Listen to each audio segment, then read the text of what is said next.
Hey guys, welcome to another Battleblood commentary.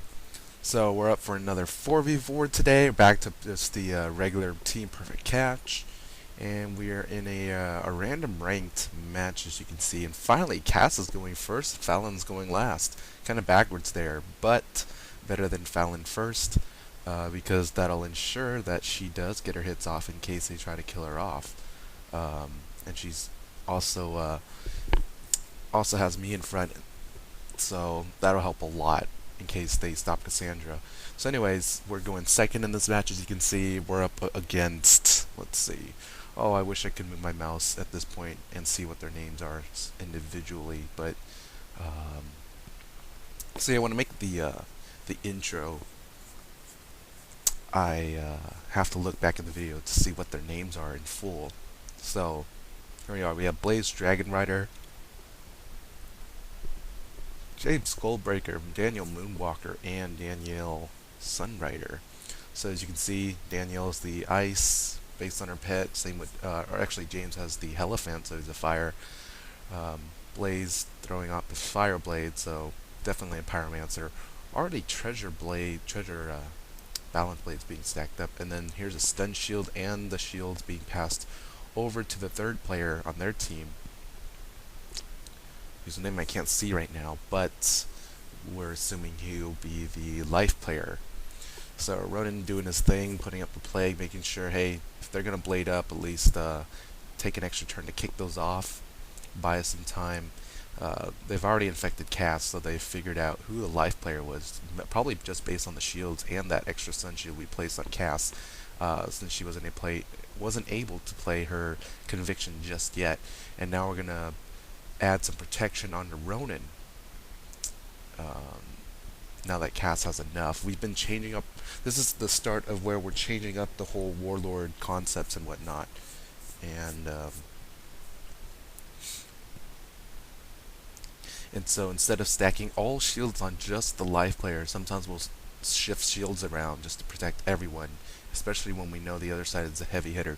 And right there, Fallon's going to play that melt to prevent the ice possibly from hitting, but if her um,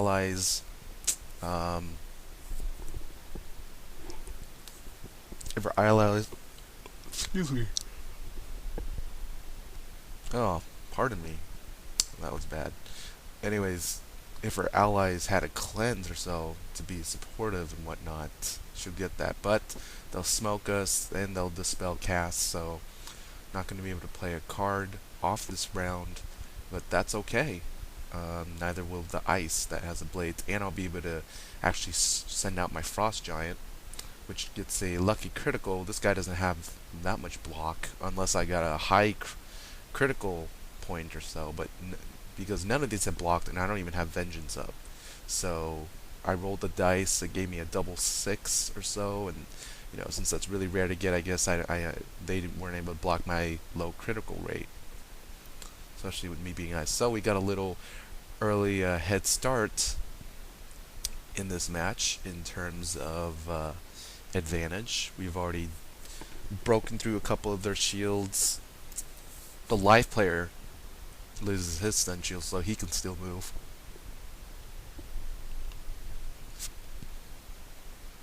I didn't get that much sleep last night, obviously. And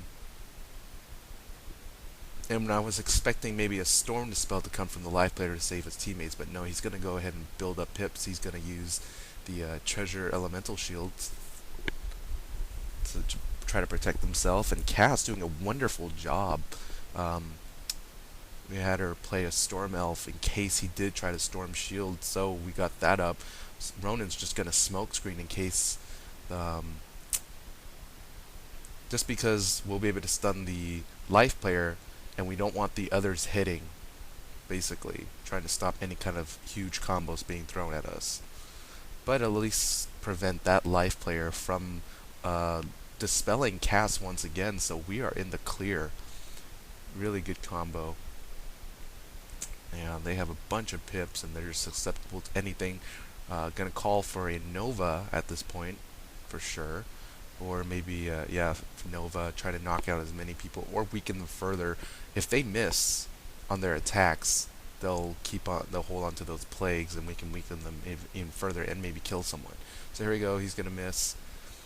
He is gonna stun, but he'll only get cast. That's a really nice job. Prevents us putting a life dispel on top of their life player. Not sure if he foresaw that or not, but really, really good play. Protecting his life player in a way. Here comes a Nova. So the second guy will lose his balance blade and his stun shields. That's what all we needed. Needed to take out one person, cause them to panic, and basically fall in the pip race. And we're going to further that concept with this Empower, putting me back up into kind of a useful mode at this point. And we got 3 Blizzards here, 1 Gargantuan. Gonna go ahead and get rid of. Let's see, Castle's gonna go ahead and get rid of the infection in case they. The life player still has the smoke screen, so we're hoping that he will not be able to heal, that he'll miss, and we'll be able to get in a sandstorm plus a Gargantuan Blizzard for a knockout on the other fire. This guy criticals Dragon. Fallon doesn't block it, unfortunately, but at least the Dragon initial hit to tick ratio is about 4-3, so a large majority of the damage went into the shield, and now Fallon's only going to get a small residual of it. Let's see, the life player does get his rebirth off, going to bring his teammates back, but because of Ronan and my attacks, we're hoping to take out the second player once again, expecting that he would heal. Meanwhile, the ice will throw a snow angel out to break through any shields that are up, but she is weakened twice right there, so it'll be okay. Let's see what kind of hit we're getting, and it looks as if it might have a Gargantuan on it. So Plague and Nova saving our teammates, especially Fallon, who got hit by that critical dragon, and then now this extra snow angel to push her down a lot faster. Meanwhile, Cass is going to try to get rid of the infection. As you can see, we got a little icy hot thing going on here. Ronan has a little green tea in the middle. Yeah, let's see if he breaks those absorbs. But no, doesn't. I guess it's not a Gargantuan sandstorm, but it'll do some damage and give him some extra a little extra of that green tea.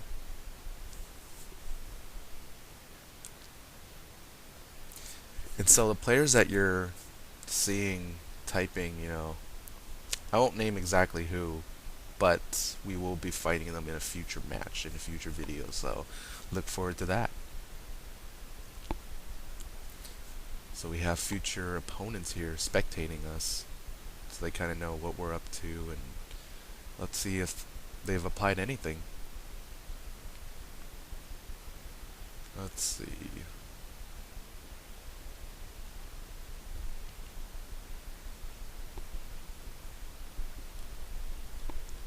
Yeah, we don't want any more criticals coming in, especially after Blaze had done that, so Fallon's trying to put some extra protection, knowing that, oh, okay, well, Cass is ready to heal or hit. She may get dispelled this next round.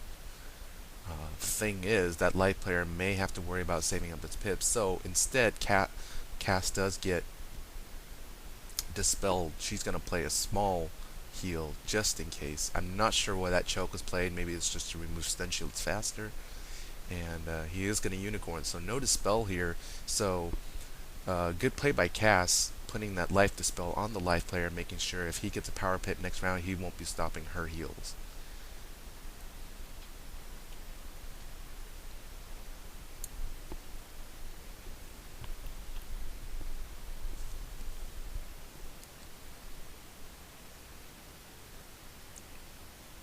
Let's see, and you can see a Vengeance was played by the first player on their team, so he's going for a huge fire hit. He's probably got a Gargantuan or some kind of enhanced attack, plus the Fire Bubble, plus the Fire Blade, plus the Vengeance for higher potential to critical. So,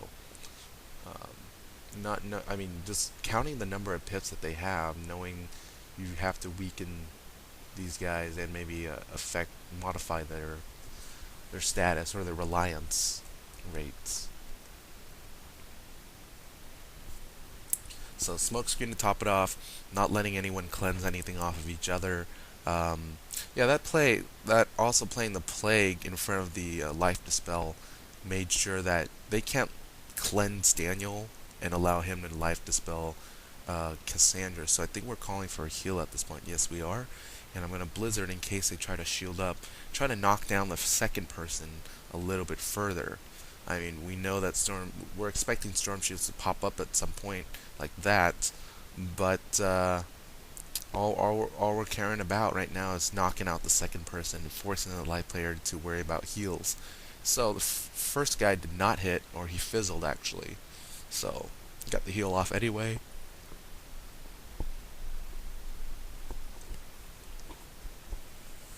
Gonna protect Fallon's health. Let's see what Ronan does. He ends up passing, not being able to play a card at that turn, but that's okay. So here we go. Gonna Blizzard to hopefully break any other shields and knock down any players further in case any towers are played. Fallon's gonna follow up with a that Stormlord there. So in a way, even though we're going second, we're managing to. It's almost like wrestling and Fallonitis coming out. So, so they get another chance to live or to hit. So Fallon's just gonna use whatever pips necessary, try to break through some extra stun shields while she can.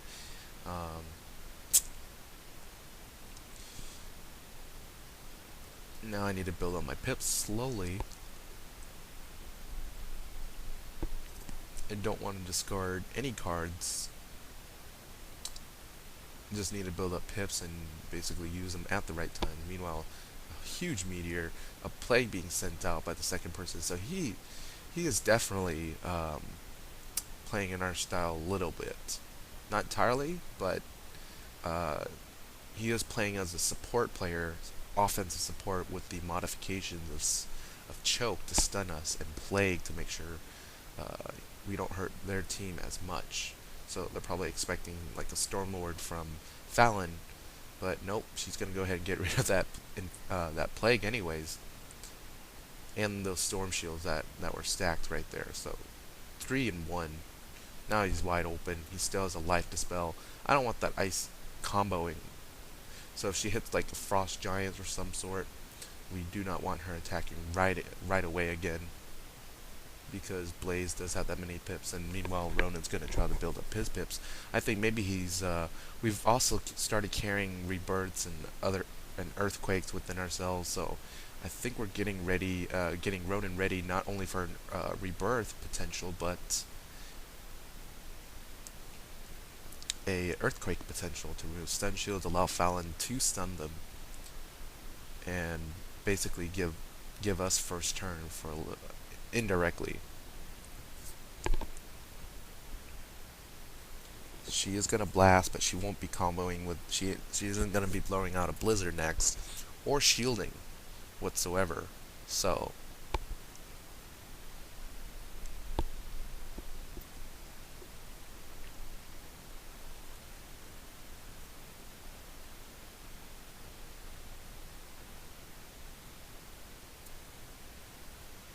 Ronan's gonna go ahead and also gets rid of that plague as well.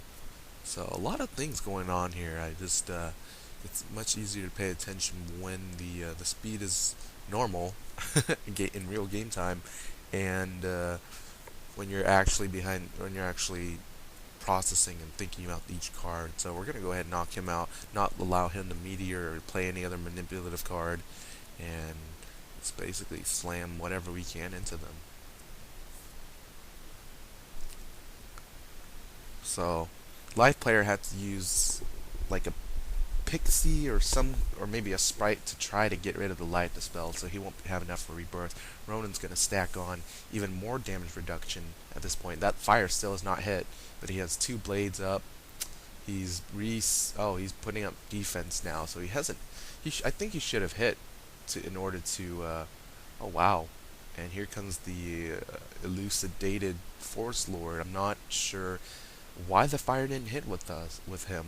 I think they would have been able to knock out Fallon had they done that. Especially when we have Snow Angel ticks on top of us. So anyways, they just threw out all their pips, or that life threw out his pips, and he's just gonna leave his teammate dead, I guess. That's never a wise thing to do. Always try to play as many cards on your side as possible, and therefore keep as many teammates alive as possible. If you can get 4 cards a turn in a 4v4, you're doing something right. So anyways, we had her play a tiny heal just in case that life did decide to dispel her, and we were expecting that fire to hit with 2 blades of fire bubble and whatever gargantuan card he had, plus the crit bubble there. So Cass gonna go ahead and try this for a small tiny heal just in case. We are gonna knock out the live player, so he didn't even heal himself with a satyr of some sort, and we do reduce the damage a little bit further, making sure that he doesn't have a rebirth amulet for. I mean, he's saving pips up for a reason. He, if he's not hitting, there's a potential he may throw out a rebirth of his own. But since he doesn't have any, we're gonna be okay with that. We're not sure what Danielle has though. She may have satyr, so we're gonna go ahead and put the pressure even further. And I guess Blaze there was worried about a Forest Lord incoming, but no. Instead, we're going to entangle him so he cannot heal any of his other players twice. We were expecting a Satyr and then a Satyr to follow after, but we're going to prevent that. Sandstorm, adding more pressure to them. In case they did play some kind of Sprite, at least the Sandstorm would have knocked them down a little bit further. I'm going to build up my pips, get ready for a rebirth on my end, thus allowing Cass to hit if she wants, or if we need it.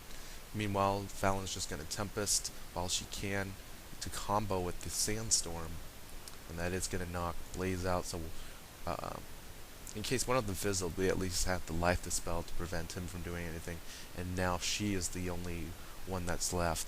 So pretty much perfect catch style, taking them out one by one. I mean, if you don't take care of your teammates, you have a major disadvantage if you're not getting 4 cards. Again, 4 cards being played at once. So meanwhile, we're not sure what kind of amulet she has, so we want to make sure she doesn't have any rebirth. Meanwhile, we're gonna donate, as you can see, or ronate in this case, to Fallon. I'm gonna make sure she's alive in case that ice hits, and she'll have the pips, and get rid of any she also kicked just in case there was a tower shield or a potential weakness placed on Fallon. So no, she's ready for Storm Lord. I'm gonna go ahead and cleanse Fallon a little bit further. She's saying, no, I don't want to break through any storm shield that she may be putting up. So, okay, then let's just affect her. Let's pin her down a little bit further. Do not allow her to heal, but she can still hit if she wants.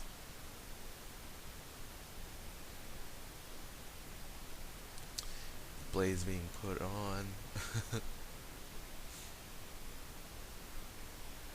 And, oh, okay. So Fallon's going to hold on. We called for a Leviathan. Going to go ahead and shield up Cass so she doesn't get hurt too much. And here comes the major combo hit.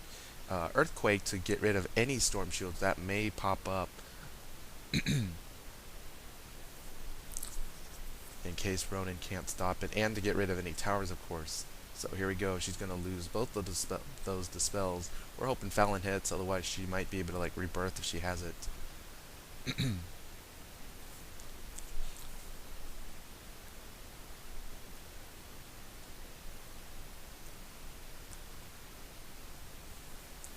Let's see what she has.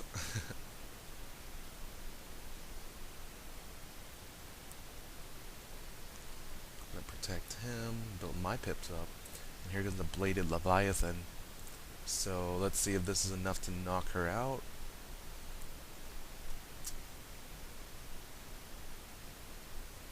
And it is. So GG to our contenders here. They did pretty well. I want to congratulate the second fire. I forgot his name, but it'll be there in the credits down below. Um, yeah, great job in manipulating and trying to keep his team alive. I'm not sure. I think the main reason why the first team kind of lost that one was because the first fire did not attack with those double blades. If he spammed attacks, he could have taken Fallon out and forced us on a defensive, allowing some room for his life player. Also, the life player throwing out pips like that for the elucidated Forest Lord. Um, yeah, I don't think that was that smart of a move. I think he was hoping that the fire would hit. Maybe there's some miscommunication going on their end, and but whatever it is, I mean, you can always learn from these mistakes, learn from others' mistakes, and that's why these videos are here. So comment, subscribe for more, and I will see you in the spiral. GG.